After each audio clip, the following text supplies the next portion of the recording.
I'm a great lover of music, and I had the good fortune to open for a lot of different acts in the 70s. I did stand-up for a while.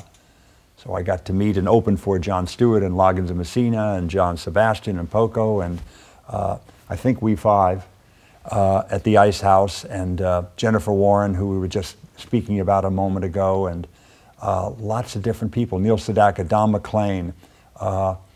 I loved music, and I loved those clubs like the Troubadour and the Ice House and Max's Kansas City and the Bottom Line and all those places where you would see this great music and you could sit down as close as I am to you, and for $12 or whatever it cost, maybe $10 back then, you would see Joni Mitchell. You would see James Taylor, this close if you got lucky enough to be up front. The worst you'd be is, 10 people behind me, and you'd be that close to great, great musicians. And it was a great time for music, and I loved touring too for quite a while, and I did that, and opened for some wonderful people. How I got to open for the great Jon Stewart, who I was a great admirer of. I love the Kingston Trio.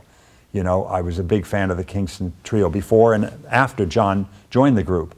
I loved those songs and listened to them a great deal. And then I heard from this friend of mine, I wish I could remember his name. He was a comedian who played the bagpipes. That was his angle. He came out with bagpipes, and he did some bagpipe stuff. He used to hang out at the Troubadour, might have even played the Troubadour, certainly played the Ice House. And he said, I can't do this gig in Mountain View. There's a gig up north in Northern California. It's at Chuck's Cellar in Mountain View, and I can't make it. Will you fill in for me? Will you do it? Absolutely. Who am I opening for? Because I was an opening act. I was never headline. And he said, Jon Stewart. I said, Jon Stewart, come on.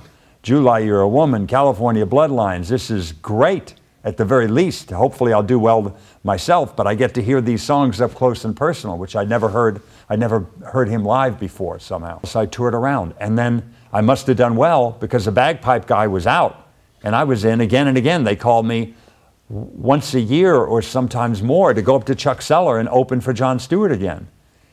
And I did it for years till I finally just stopped doing stand-up because it was, I'd gotten married and I had kids, and working in saloons didn't fit with my new life, which is what a lot of those clubs were. They're basically saloons.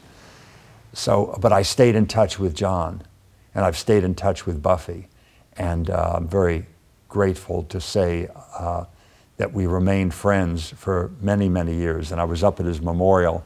Buffy invited me up there, and that was a beautiful and moving event. And we served together on the board of an environmental group called ECHO, the Earth Communications Office. So John really cared about the environment, and he was a great musician and a great friend, and I still think of him all the time. What was your favorite trio song? MTA. MTA? I love that song. Why?